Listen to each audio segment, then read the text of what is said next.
My way, or the highway, and in the driveway is a nice range. Cause I grind through the climb, I invite pain. You'll never hear me, bitch, nah, I don't complain. Just gotta flip the switch and you can go and obtain anything you want, anything you need. Your mind's got the key ingredient, it's belief. They'll deceive with the negativity, but I just slide right by that energy. Even when you feel low, you can still go. Even when you feel slow, you can still go. Even when there's no hope, you can still go. I never answer to no, man, I still go. Go, go, go, go, go, go, go, go, go, go, go, go, go, go, go. What's going on, everyone? Ryan Anderson, Jackson Muniz, the Gallop Out crew is back for another one. It's Whitney week out in New York. We have Jackson obviously stationed out there now. We'll be joined by our guest, Andy Serling, in just a second. But Jackson, check in with you. How are you doing? It's been a couple weeks since we've done a show. Yeah, things are good. The last week was pretty busy with the contest and everything, but it went really, really well. And we had 150 people play, so I was happy with it. And, I thought I'd have a nice, easy week this week. But nope, we got the Whitney. So Whitney week, and it's going to be a good one. And I'm excited for it because this card on Saturday is pretty good. It's phenomenal. The three of us are going to dive into races 10, 11, and 12. But before we do that, as someone knocked something over in my house, go ahead and preview this week's contests here for the people. Yeah, this week's going to be pretty straightforward. We're going to have the biggest one's going to be Saturday again. We're going to have our $300 contest on Saturday, which we will be seeding with $2,500, as we have been on most Saturdays this meet. And then this week, the only thing that's going to be new this week is we are going to have the $40 contest Wednesday through Sunday. Beforehand, it's kind of just been Friday through Sunday. So we're going to have some kind of contest every day of the week and can get involved in all of them over on Naira Bets.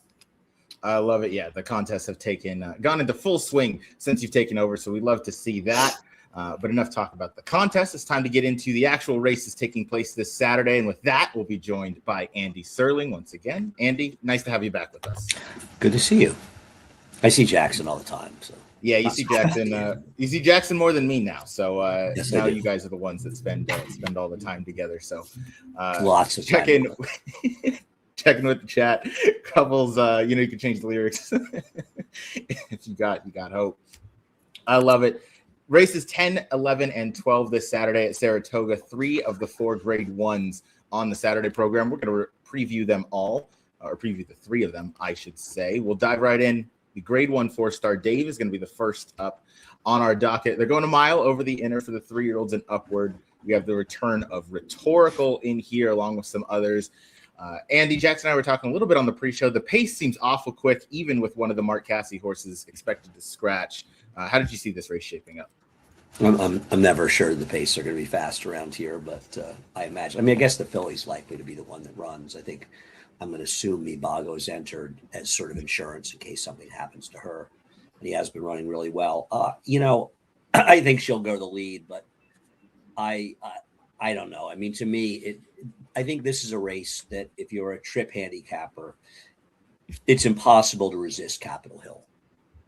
It's as simple as that. I realize that the Rhetoricals and Zulu Kingdoms and Deterministic and even Lanios have better resumes than he has, but his form's gotten pretty good, and he ran well in the poker, and I thought he ran extremely well last time. And that was a race that was dominated towards the front, but also dominated by horses that saved ground, and he did the opposite of saving ground. The good news is with the 6-horse field and post 5, I don't think Junior Alvarado can be 3 or 4 wide the entire way around the racetrack.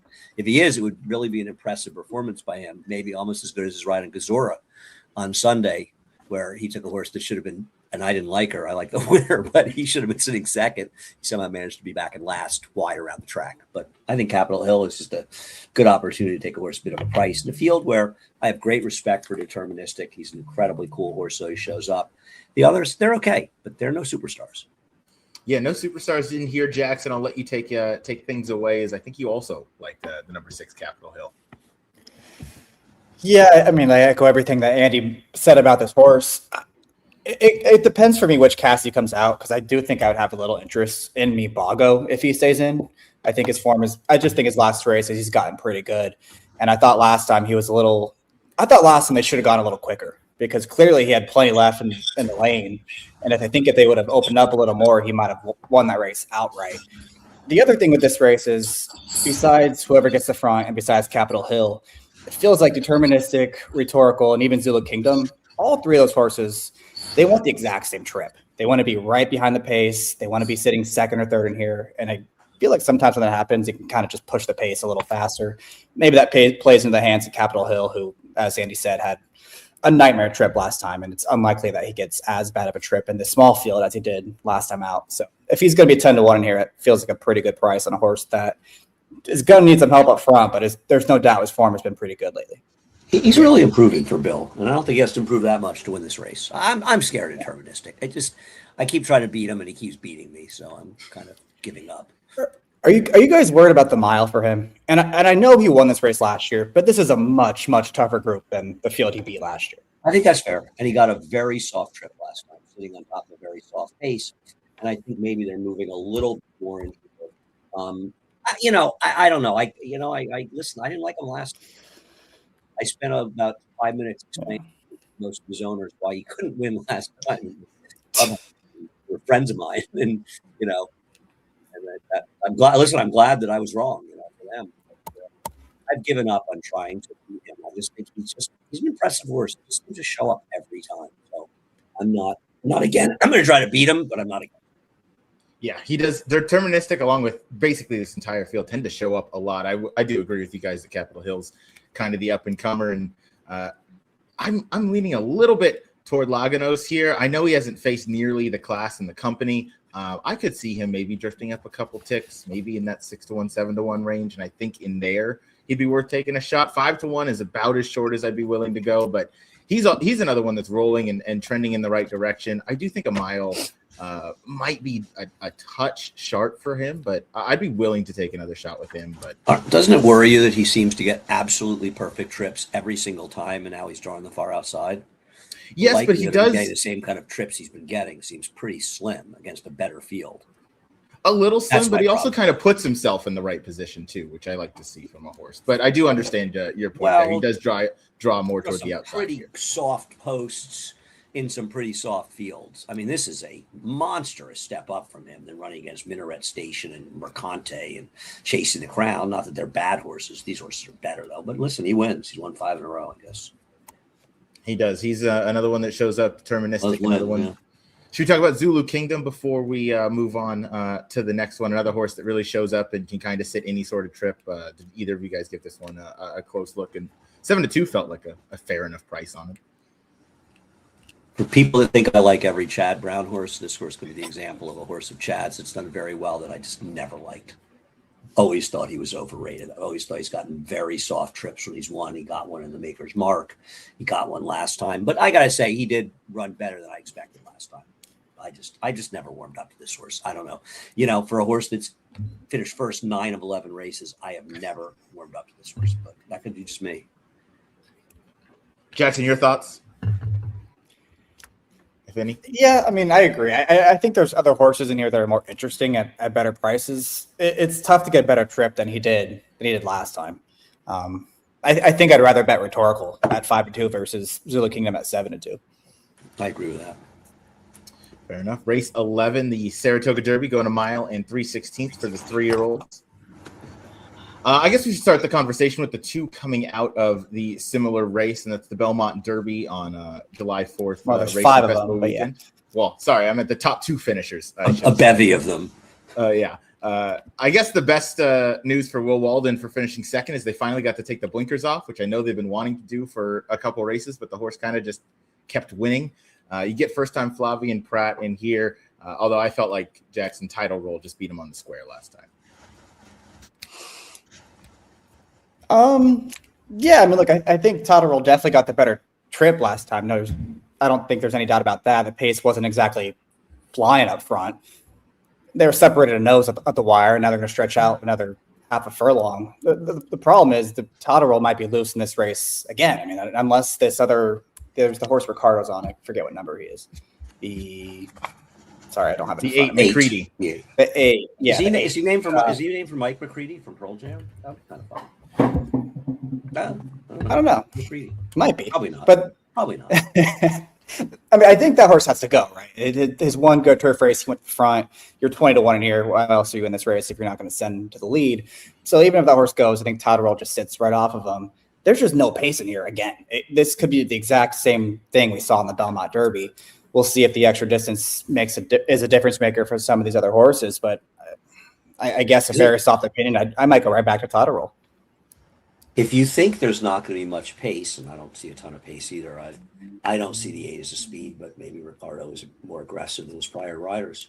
I think that probably favors West End Kid in the sense that I don't disagree about Totterell being forward, but one thing about Flavien, he's not going to sit back and, sort of namby-pamby around. I thought that Tyler was a little unaggressive and got caught wide last time, and I thought ran a better race than Totterell, and I thought that getting Flavien will get him in the game more in here, and I think that makes him pretty dangerous. But I don't know. I wonder how much the pace is going to affect this race, to be honest with you.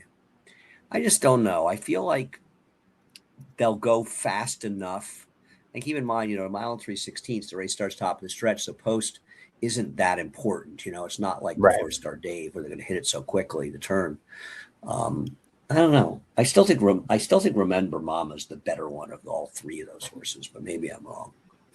Not that in the way that you just spoke about Zulu Kingdom and not being a horse you ever really gravitated toward, the same can be said for me for Remember Mama. I just really why I don't know. I felt like he's always left with so much to do, and I just never like a closer that comes from that far out of it. It just feels like is a tall task in front of him. He was closer last time, though. I mean, he was a little bit closer last time for sure. Yeah. First time with I think the prior two starts, he got a little bit lost in there, but I don't know. I mean, I think Star Contrast, who got hurt, Michael McCarthy's horse is really, really good, and that was sort of his big blemish, right? I don't know. I feel like I agree with that. I feel like Jose's probably frustrated by that last race and probably going to be tough, but I don't know about you guys. I think the worst out of that race you're supposed to want is Pacific Avenue. Trying to knock William Buick. Well, obviously, he's a great, great rider. I like Irad in this horse. And in my opinion, this horse just got completely lost out there last time. I mean, he just was like badly compromised by the way the race was run, way too far back, and made a real run at the end. And I just feel like Irad's going to have a plan to get him more in the game. I like him a lot in here, to be honest. I will say at the price, considering Pacific Avenue went off the shorter of the two between him and Totterell last time. I think second time in the States, has that experience at the gate. Now maybe does get out of there a little bit quicker. Jackson, your thoughts? Well, and the other time those two faced off in Dubai, Pacific Avenue was ahead of Totterell, so we know he's capable of being forward. He just kind of got lost last time. So maybe being the second start in the U.S., he can be much closer, especially with having an inside post compared to some of the horses that are drawn outside. Yeah, I thought, if anything, I mean, I know he kind of had a little bit of a hop at the start, but I just thought he got lost. I mean, I thought Buick's a great rider, but I don't think that was one of his better rides. I thought he kind of got lost out there. Like there's a point in the turn where I thought he was going to get last. Like he's just getting completely outrun, and he's already under a ride. And eventually he did get going and made it somewhat respectable, but it just took him a long time. I do wonder if he's closer today. I think he's going. Do you have any thoughts on Glacius?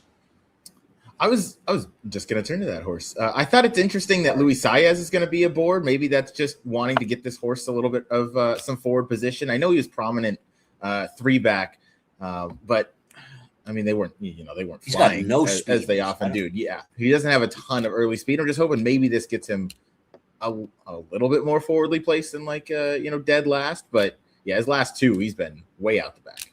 I thought his race two back was pretty good. I watched both of them. I thought he ran pretty well two back in there, and those aren't bad horses. Hugo Palmer is a great trainer. I think Miguel Clement worked for him. I don't know if you know that his father worked for Luca Camani for years. But Miguel was definitely over there working for Hugo Palmer. He's a world-class trainer. He's 0 for 8 with no success at all over the last 5 years shipping here. Though to be fair, most were big prices. Some notes real quick from Chris Couples. It's funny that Andy thinks myself and Jackson know the name of a Pearl Jam member. We might need to freshen up on our music. You can't name the entire Pearl Jam band, really? I could not. Very disappointing. I know. Disappointed you a lot with the music between Jackson not knowing Led Zeppelin. I mispronounced Worcester.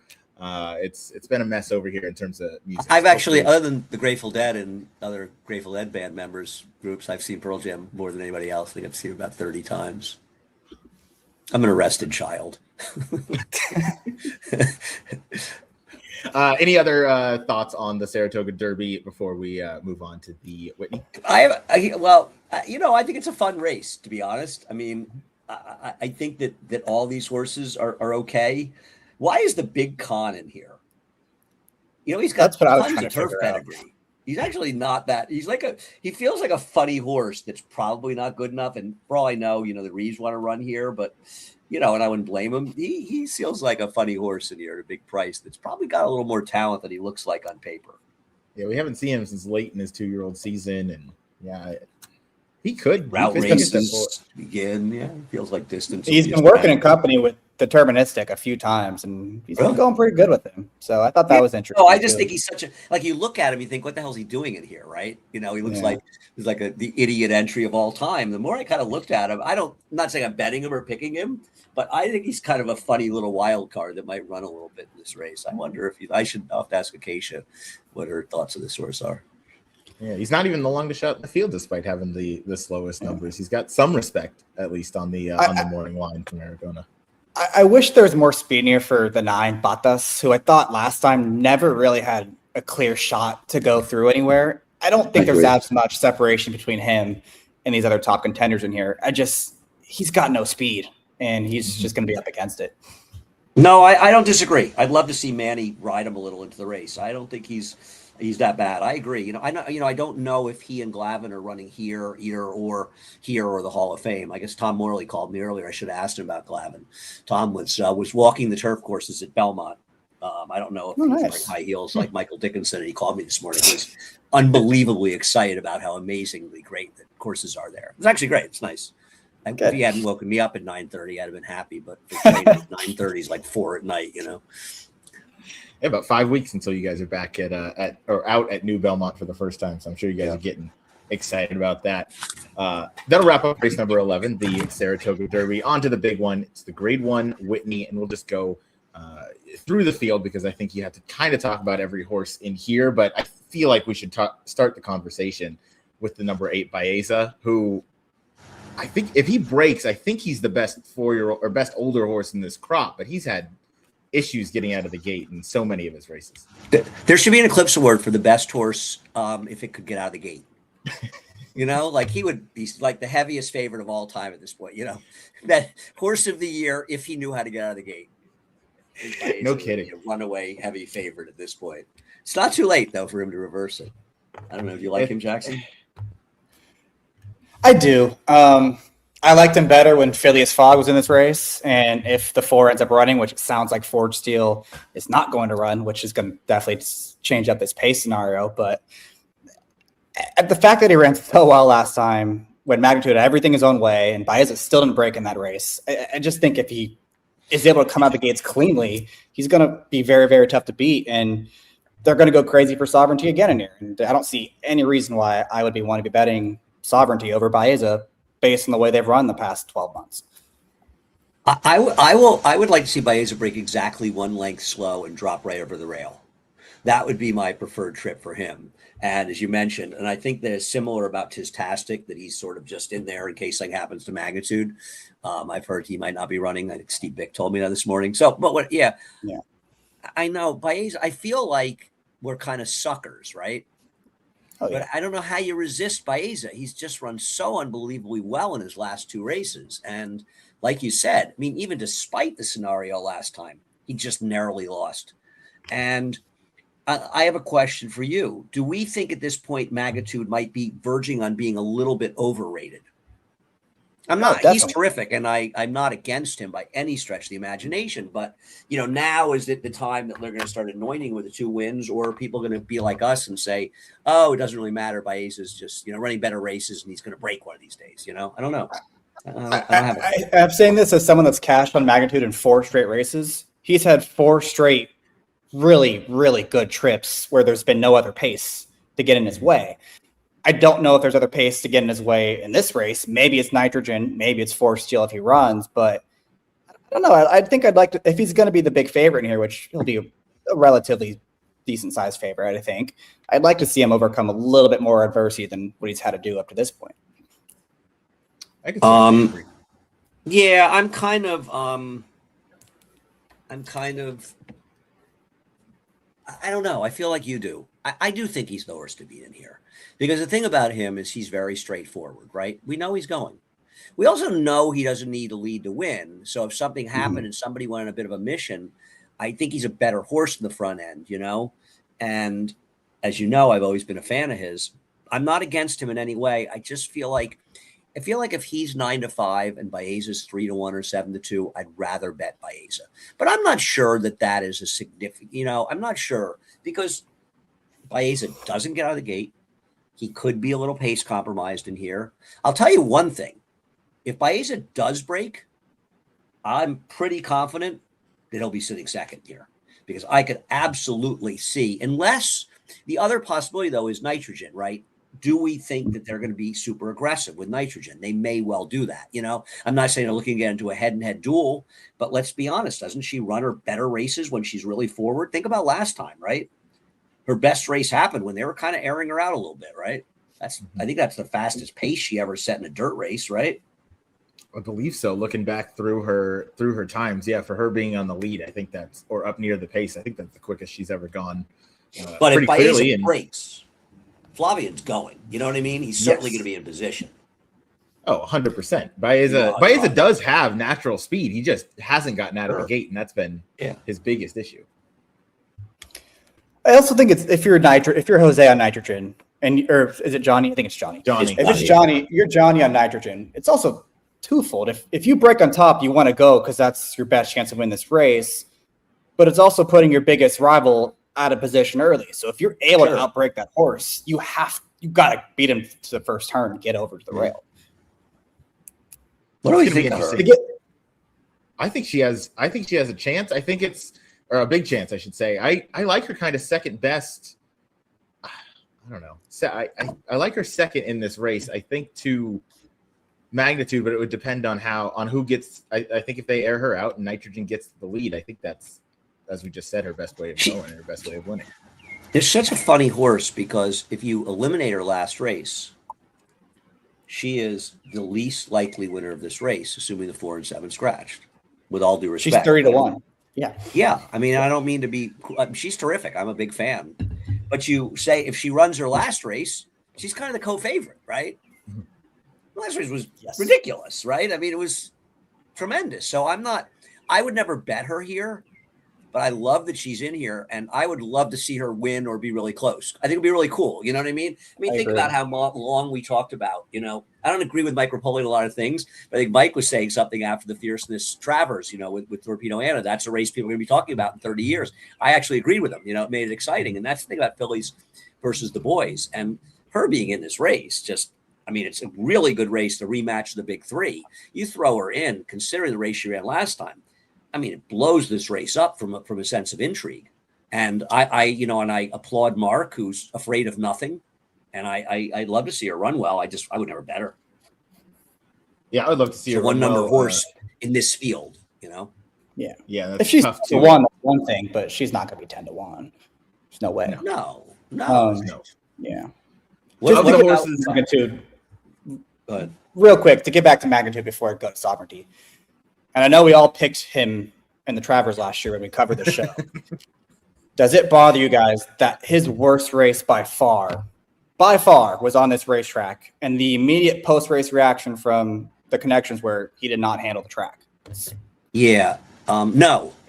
You know, I'm very friendly with Peter Brandt, and the one time I really argued with him was his insistence on Sierra Leone not liking the track in Saratoga. And I was pointing out, and I know it's a different story, that he run, I thought, his best races here. He just didn't get good paces and was unlucky. And sometimes horses really are unlucky, despite what people say on Twitter. I think that's just absolute nonsense. I think he was second off a massive layoff and an injury. and he was going 1.25 miles, and he was running against a horse at that time that was in ragingly good form, and he just kind of got blown off the racetrack. To think that he ran that race because he didn't like Saratoga, to me, is just hogwash. I think trainers and people like to make those excuses. I think it is rarely the case. I don't believe that Skip Away didn't like Churchill.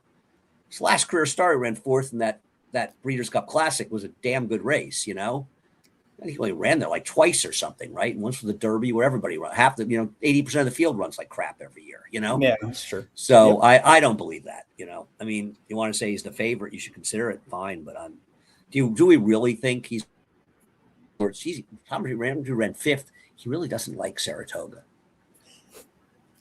You know? That's a fair point. I do think it was just a lot to ask second off of a very long that's layoff. What I think.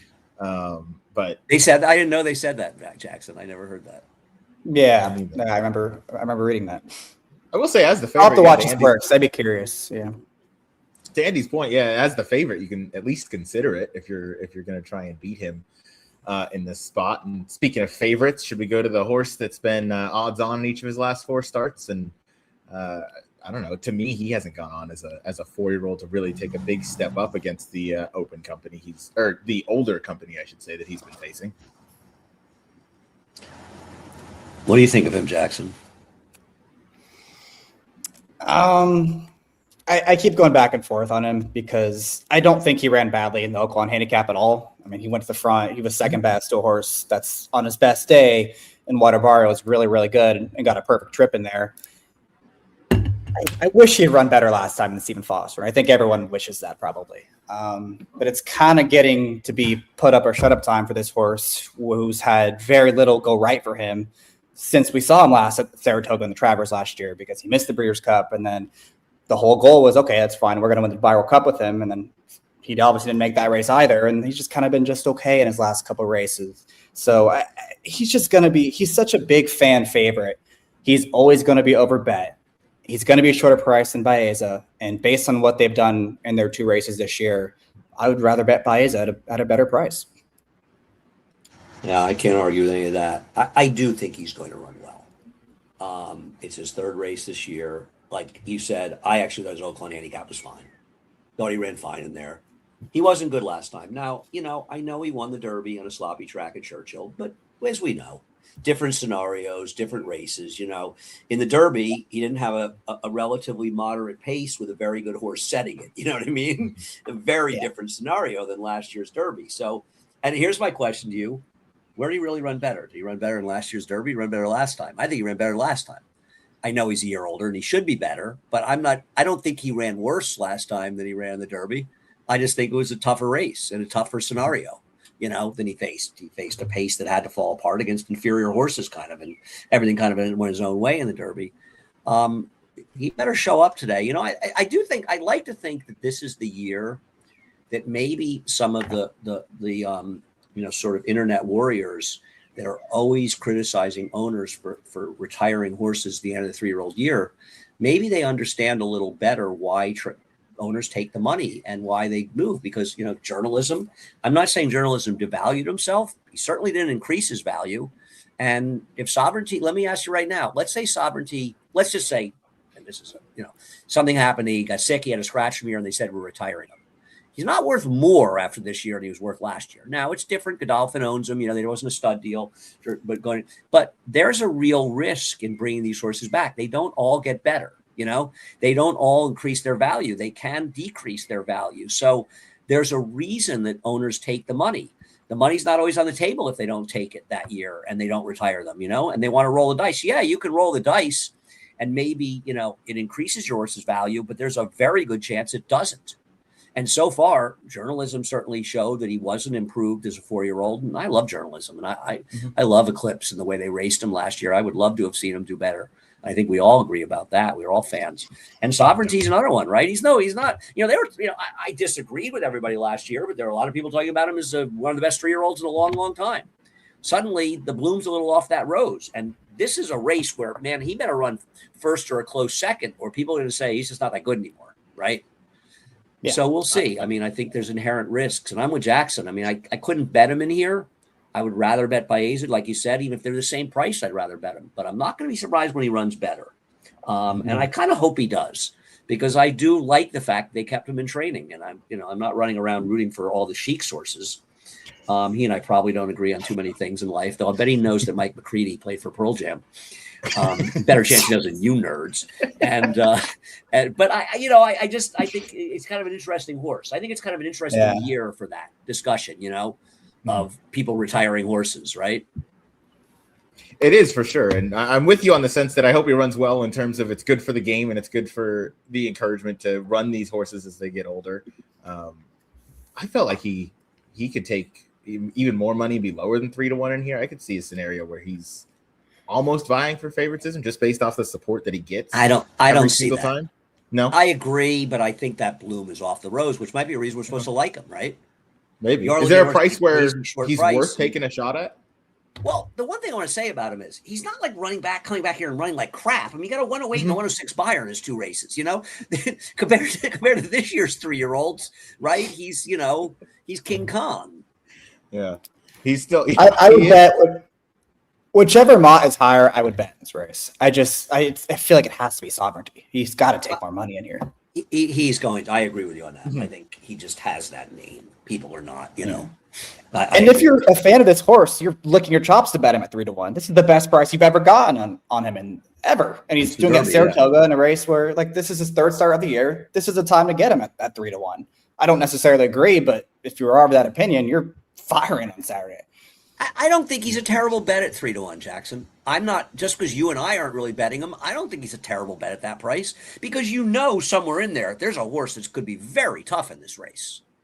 So, certainly. And I think it seems pretty likely we'll be looking at a fast track. There's a couple of showers around, but nothing of any consequence. So hopefully we are dealing with a fast track. I just would love to see this be a super competitive race between, even with the filly, all 4 of the big dogs in here.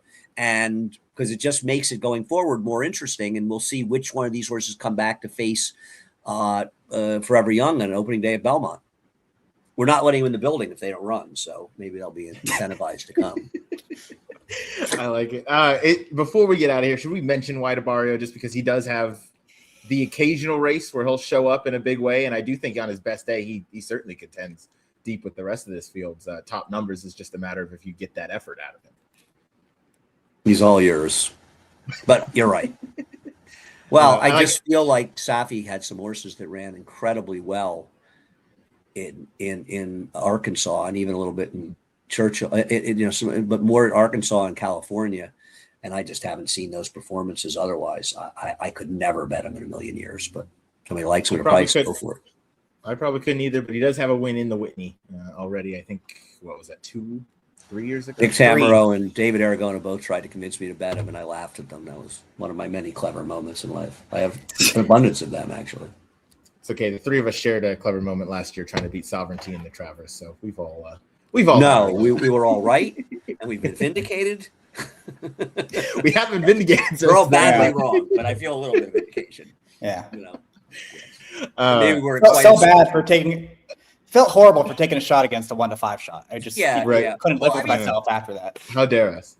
Well, the other thing was, they make like all the people on the TV show and stuff give picks to Kaylee, and I was the only one that picked him. I'm okay with that position, so that's all right, but right. Somebody's got to be there to offer an alternative view. I'm happy because I really did think that Magnitude was a terrific horse after the Risen Star. I didn't think that was some sort of lucky bias-aided effort. And I think he has proven us going forward that he was a really good horse. They just were biting off more than they could chew, I think, in the Travers, We bit because we're fish, we like that. But. Maybe a little bit, but yeah, he's certainly coming to his own. Andy, thank you for joining us for the preview of the 3 Grade 1s this weekend. I know it's a busy week, so I appreciate you taking the time to join us. It's my pleasure to spend quality time with you guys. I even get to spend more quality time with Jackson, though. Jackson's kind of blowing me off to me. He doesn't come and see if I want to have lunch. He never calls. He does I have that. to invite him. We had He got a great. We got to spend some quality time with Najee Thompson the other day. So he's having a full Saratoga experience, So he's been at Hamlet and Ghost. He's really, but he's not. He's like, I got to keep asking him out, and I'm starting to feel like the guy who's asking the girl out. And she doesn't really want to be with me, and he's just going to dinner with me or something out of sympathy. So I don't know. You should go to Outback Steakhouse once, and then he won't leave. Yeah, that ain't what happening. I've learned. I don't think there's an Outback Steakhouse on this I don't side. think there is either. Brother. I don't think there is pleasure.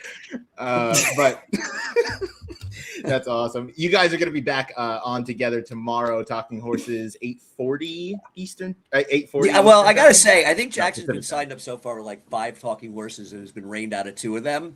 So I think we're gonna have to decide whether or not he's beginning to be kind of the black cat.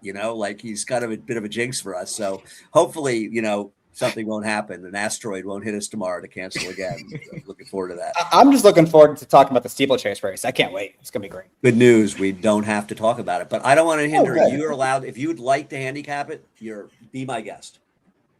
I'm sure he would like to. Jackson's gonna have some handicapping opinions about the steeplechase race, but we just shared ours for the 3 grade ones on Whitney weekend. For Andy Serling and my co-host Jackson Muniz, I'm Ryan Anderson. Thanks for watching the Gallop Out, and we'll see you for the next one.